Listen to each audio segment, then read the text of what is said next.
عالية البناء بعيدة الفناء مستوية الأرجاء مكللة بالكواكب في الليلة الظلماء. أأنتم أشد خلقا أم السماء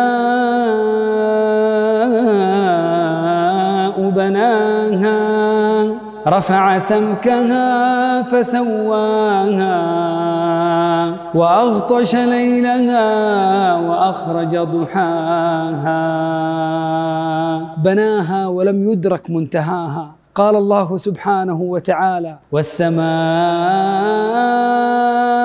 بنيناها بأيد وإنا لموسعون والسماء بنيناها بأيد وإنا لموسعون.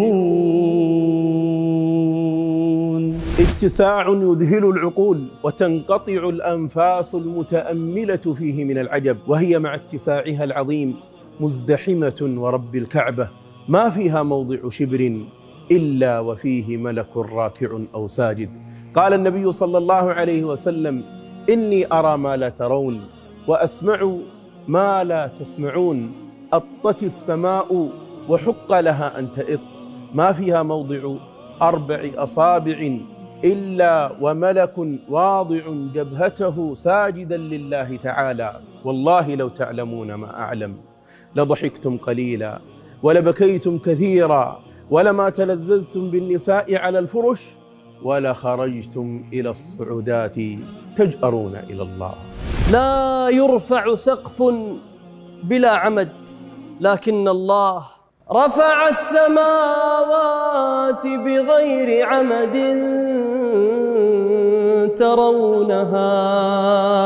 هذا أعظم سقف تراه العيون منذ آلاف السنين. من يمسكه؟ إن الله يمسك السماوات والأرض أن تزولا ويمسك السماء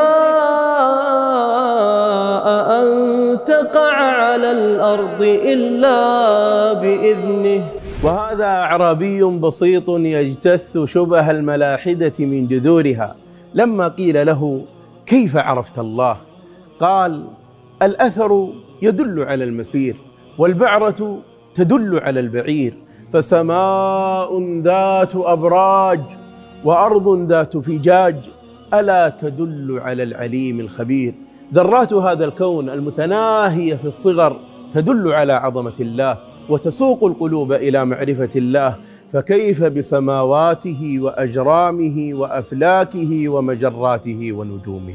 فالأرض وما فيها من المخلوقات بالنسبة إلى السماء وما فيها من المخلوقات كقطرة في بحر وذرة في جبل. قال الله جل وعلا أفلم ينظروا إلى السماء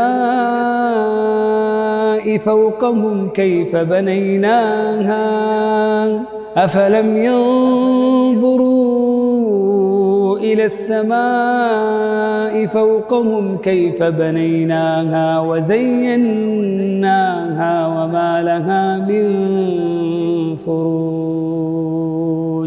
كلما كررت نظرك في عظمة السماء ينقطع بصرك وهو كليل من الإعياء، لن يرى فيها نقصا ولن يرى عيبا، لن يرى شقوقا ولا فروجا ولا اختلاف ولا تفاوت، بل سيرى فيها حسنها وجمالها وزينتها وبديع صنعتها. الذي خلق 7 سماوات طباقا ما ترى في خلق الرحمن من تفاوت فارجع البصر هل ترى من فطور ثم ارجع البصر كرتين ينقلب إليك البصر خاسئا وهو حسير. فهذه السماء مع شدتها وقوتها طائعة لله خاشعة لله. قال الله تبارك وتعالى عنها فقال لها وللأرض ائتيا طوعا أو كرها قالتا أتينا طائعين. فالسماء مطيعة لله محبة لمن أطاع الله، لها أبواب لا تفتح إلا للطائعين. إن الذين كذبوا بآياتنا واستكبروا عنها لا تفتح لهم أبواب السماء. وهي والله تبكي على المؤمنين وتستبشر بهلاك الكافرين. قال الله سبحانه وتعالى عن فرعون وجنوده: فما بكت عليهم السماء والأرض وما كانوا منظرين. فما بكت عليهم السماء والأرض وما كانوا منظرين.